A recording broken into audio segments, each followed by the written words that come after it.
Welcome to the Firehouse, the show dedicated to the brave men and women who serve our community. Hello, how's everybody feeling? And welcome. I am your host, Chris Moses, and today, sitting with me in the Firehouse is my boy, Darnell Perrien. Did I say it right? Yes, I was you did, worried sir. about Yes, that. you did. I was worried too, but you got it. It's You had Perrien, right on right? the money, brother. There we go. What's going on, brother? What's How you going, feeling? brother? What up, Super? What up, Chris? How you feeling? I'm good. You call me Super. I'm Chris, just checking. whatever. I know it's a listen, fire. yeah, that's funny. It's just for the listeners to know. Everybody knows me as Super, not as Chris Moses, as you all know me as the host, Chris Moses. But everybody else knows me as Super, which is written on my arm for the people that are watching. It's written on my arm. That's how I met you. Was Super. Super. Chris Moses is like, who's this? Who's Chris this Moses. guy? Some people don't even know who that is. I had to write that down on my arm when I came here. Like, make sure I said the right guy.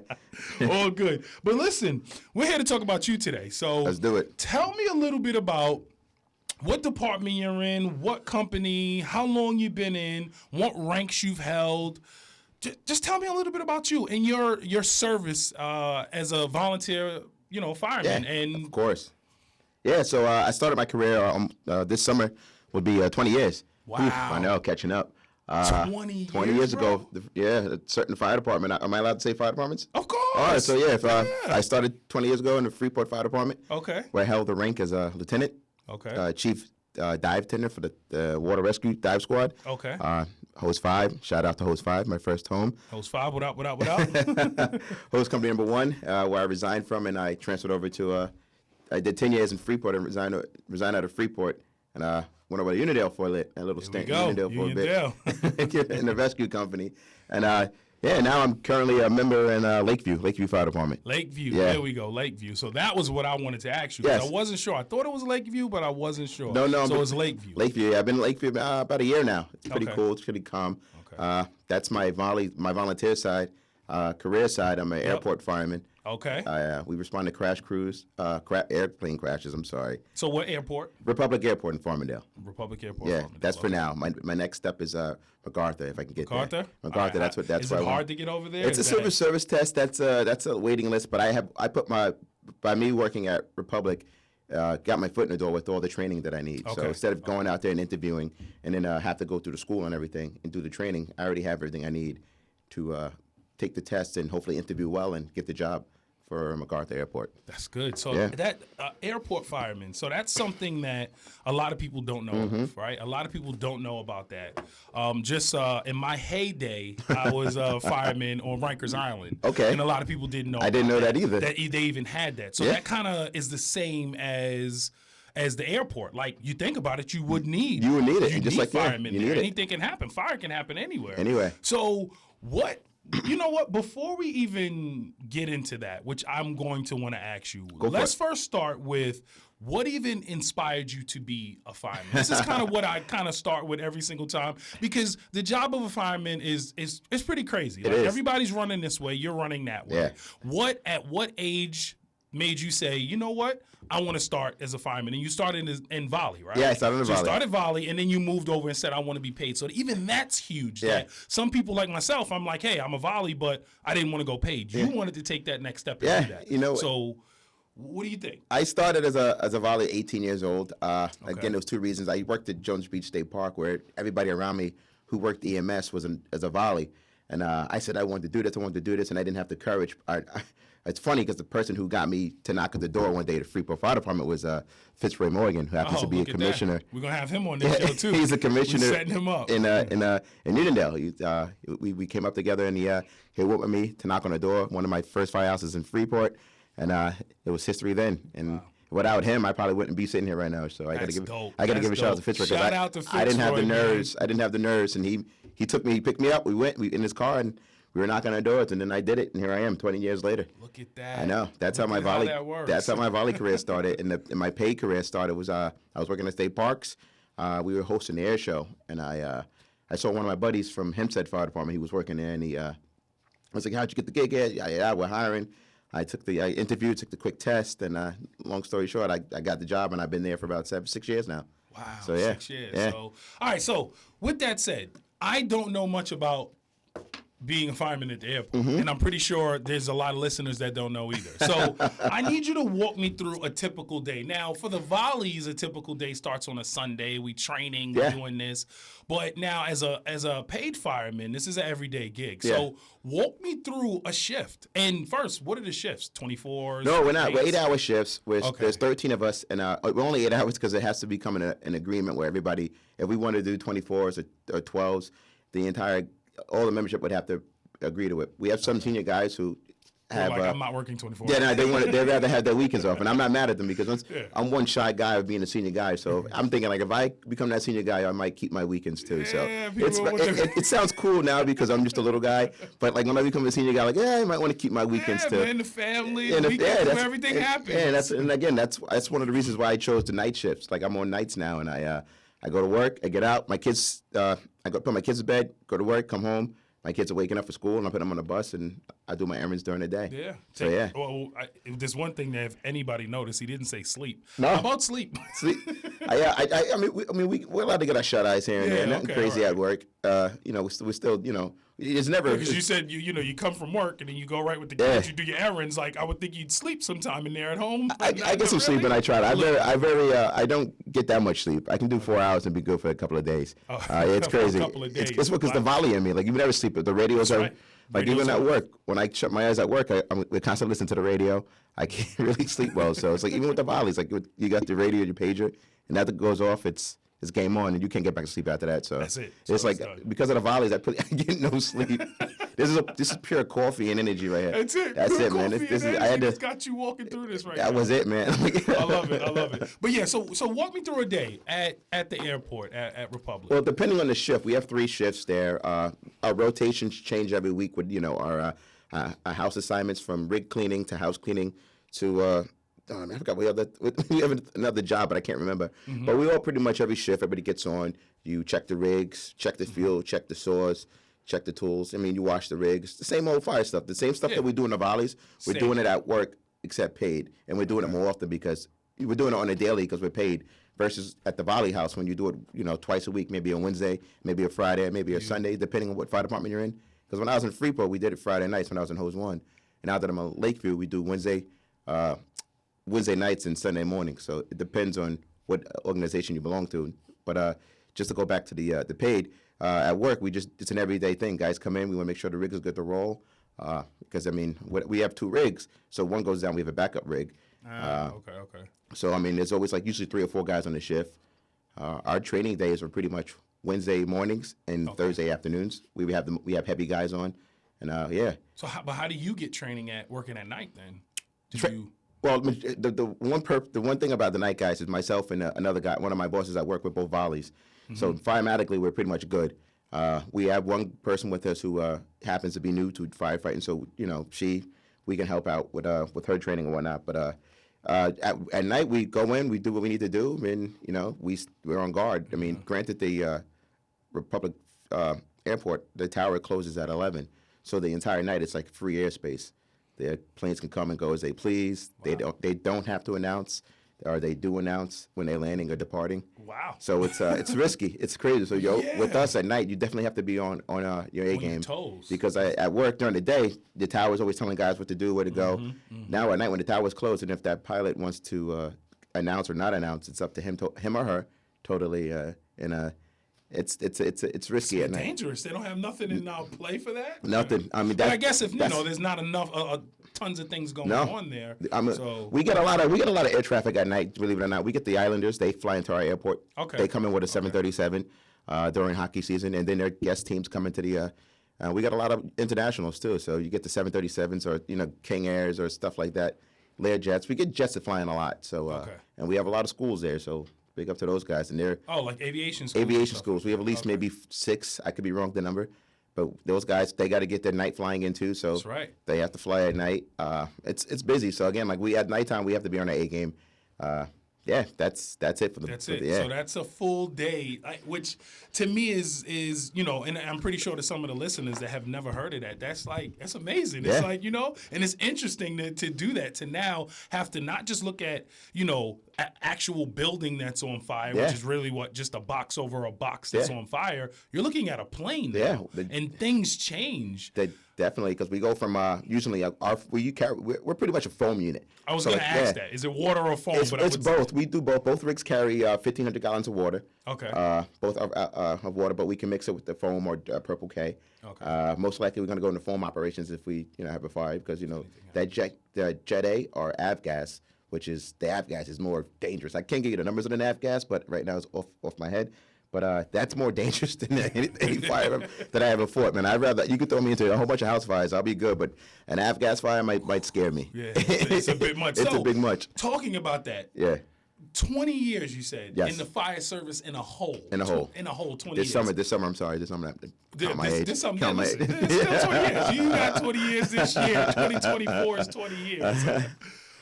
I got to know. You got stories, man. Yeah, man. You got stories. So I need some stories. Let's start with the volleys. Okay. I need a story in the volleys. Best fire, or not even could be fire, most memorable situation that happened in the firehouse. Talk to me. Best fire, I would not to say best fire, but most strange fire was a Hurricane Sandy. Hurricane Sandy. That's something I can think of right now. I'm sure I probably had more, but Hurricane Sandy, man, we were at the firehouse. I was in Hose 1 at the time in Freeport, and we were sitting there, and it was a news channel that came up to us, and they were asking if they could follow us around for the day. We had to ask the village mayor at the time. He finally gave us the okay that they can follow us, and I kid you not, the moment that we hung up the phone with the mayor that we got the okay, go across for the house fire. Fire come from Freeport, house fire down south. It was down one of the south streets, and I'm telling you, by the time we got the rig down there, we had the GI, the government issue flood truck. And by the time we got there, there had to be 6 feet of water.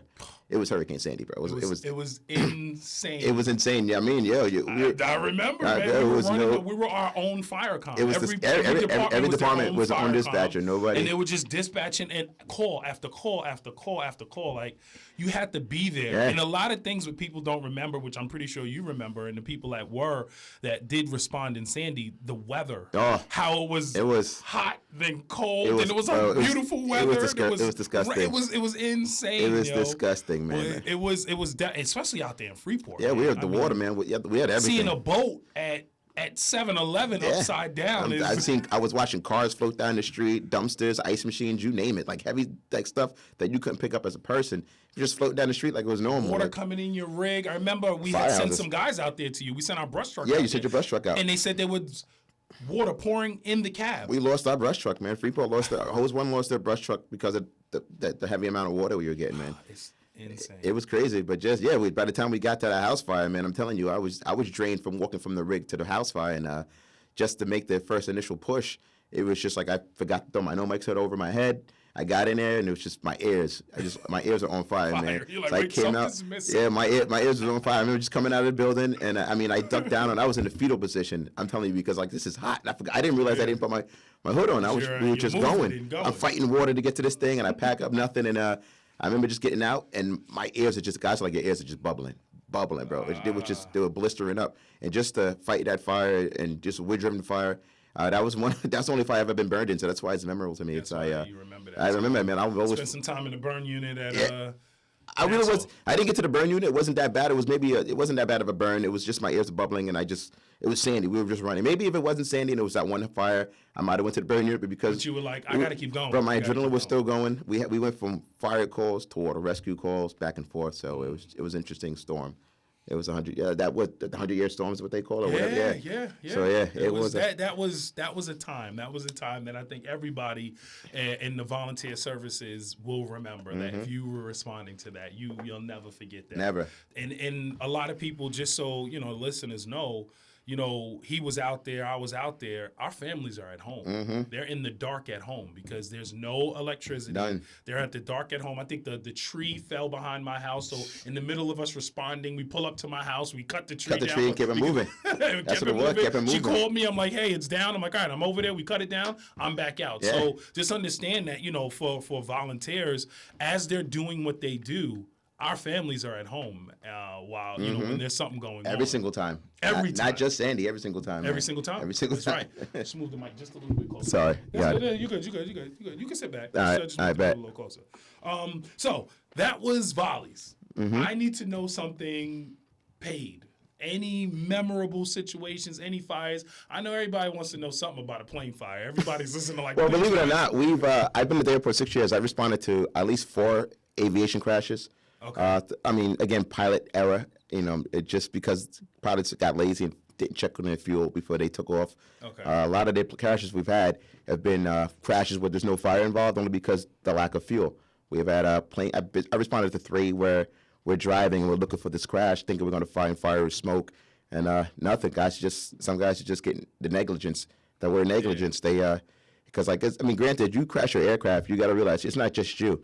You can potentially crash into somebody's house or somewhere. It's dangerous. So like, and there's other people on the plane. With sometimes you get people on the plane with them. Sometimes you have just the pilot himself.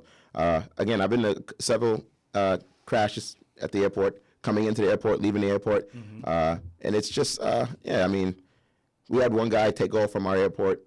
He thought he could make it to Jersey or something. He tried to get cheaper fuel out of Jersey, and then when he left the airport, so it's his own plane. It was his own aircraft. Okay. Pilot 30 was 30 could make it get cheaper fuel. Then I remember just listening to the radio because we monitored the tower during the day, and he was just like, whatever. I'm not repeating the tail number, but just he lost his one engine. So I heard it, and I was working with another member from the Merrick Fire Department. Shout out to Merrick.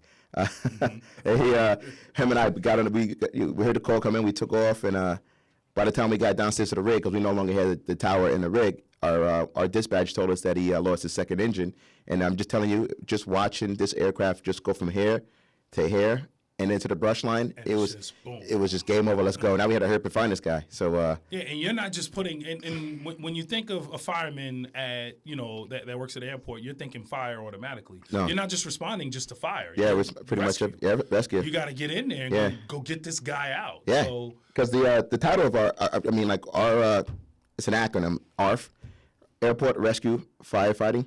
So that's what the ARF stands for. So it's like the rescue part in there too. So we're always if we're not doing firefighting, we're doing rescue, and it's all affiliated with the airports.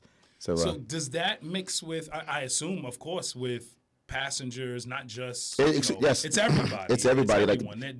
You're who they're calling when something happens at Republic. Yes, because they train us. We go. They send us away to schooling. I didn't mention that before. Even though my 20 years as being a fireman, all of us had to go away to fire school for aviation fire. Yeah, which is totally different. It's totally different because the avgas and the Jet A.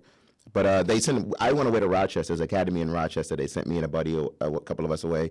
There's academies all over the world, but they pretty much sent us to Rochester, and we went there and we learned, how to properly enter an aircraft, how to properly egress from an aircraft, and how to properly put water down on an aircraft that's on fire, for the most part. But sorry. But yeah, so just to jump back into that, just the negligence of all that. All the emergencies I responded to, it's just all pretty much negligence. It was, and that's that's what it is. Like pretty much, it's just like a pilot will never put the blame on themselves. They try to pass it to somebody else, and that's cool. I mean, who doesn't? Now, I guess my question would be: is this because you're at Republic? Like, if you get which you're going to, I hope so. Yes. Get over to MacArthur. Yes.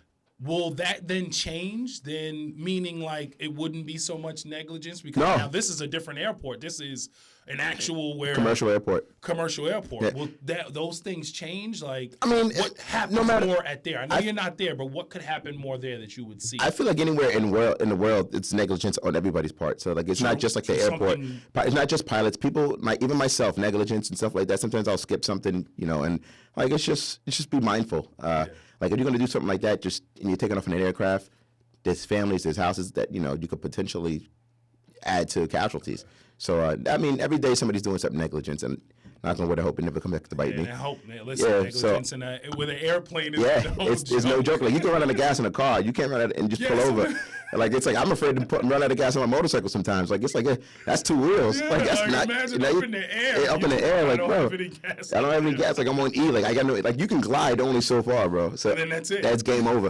But just to jump back to MacArthur, I don't know MacArthur's how they handle things out there. I know they do run as aviation fire department, and they have a Class A pumper where they can respond outside the airport as well. We do as well, but they have a Class A pumper. How about, because I'm pretty sure as me as well as listeners, how about JFK and LaGuardia? Is that FDNY? No. Or is that another sector? That JFK, LaGuardia, and Newark, they're all pretty much Port Authority. Okay, so it's Port Authority. It's like, police/fire or whatever they want to do, vice versa. No, that's where I work for right now. My job now is a private company that hires firemen or aviation knowledgeable people, and they send us to school to become firemen for the airport, and we're there 24/7. So MacArthur is a civil service gig, and that's what I'm trying to get onto next. So, you got that. I hope so. You're gonna get in there. So, and I know we kind of touched on this question before, but just if you could just elaborate a little bit more. Like, again, we move from we're volunteers, especially me, but then you move to the paid. Like, what made you say, I want to do the paid? I know the story of how you got it. But what made you say, I want this to be my life? Like, this is what I want to do. I always didn't know. Honestly, I love being a volley. The volley was fun. It is still fun. The paid came at me, just the things that I knew I could probably bring to the table at the airport. Because it's, again, my airport's not that big of an airport, not that busy of an airport, not a lot of experienced firemen. And not to knock anybody who I work with, but just the fact that I love to train. I have some experience that I can bring to the table firemetically. But one of the biggest decisions to go paid was money, man. Let me tell you. Like, we live on Long Island, bro. We live on Long Island. Like, I love my airport. I love my airport now. It's 15 minutes away from my home, and but MacArthur's about an hour or so away from me. And that's more money too. So don't get me wrong. I love my skills. I love my guys at work. I love training, but we live on Long Island, bro. And I gotta pay. I got a house. Again, I got kids. Mortgage ain't no joke. I know, and my kids play sports too, so it's no joke. It's no joke paying for that. All right, so people that are listening, they're either firemen or want to become firemen or anything like that. What is a piece of information or advice you can give to someone that is just starting out or is thinking about starting out? Definitely. And then wanting to move to the next step. What's a good piece of advice? Well, just as a brand new volley fireman, or if you happen to take the civil service test and become a paid guy, listen to the senior man. Take any advice you could. No disrespect, but be seen, not heard. And that means just. Not in a disrespectful way, but just be seen, not heard, as in if somebody's talking and trying to pass you advice, just take it all in. Be a sponge. Nowadays a lot of these young guys come in like they know it all already, and it's just like, listen, when I first got in here, I was mopping floors, I was cleaning bathrooms, I was doing it. Nowadays I see a lot of these these firehouses have paid house cleaners, like it's like, paid house cleaners. Where was this at when I was? Probably don't got to mop the floors. And I said, so just be a sponge, man. Just take it all in, and take every civil service test you got, even if it's not the fire department. Just take it, man. Have a backup plan. You always want a backup plan, and just stay focused. That's a fact. I love that. Stay focused. You heard that. Stay focused. From Darnell, stay focused. All right, so I got a couple more questions. Go for but first, I want to know something. What is a common myth about firefighters that you'd like to debunk right now? Common myth? There's a lot of common myths of this and that. So what's something that you would want to debunk right now for the listeners? What am I debunking right now? Oh, man, that dang calendar. You know those FDNY calendars, guys? Not all of us are built like that, guy.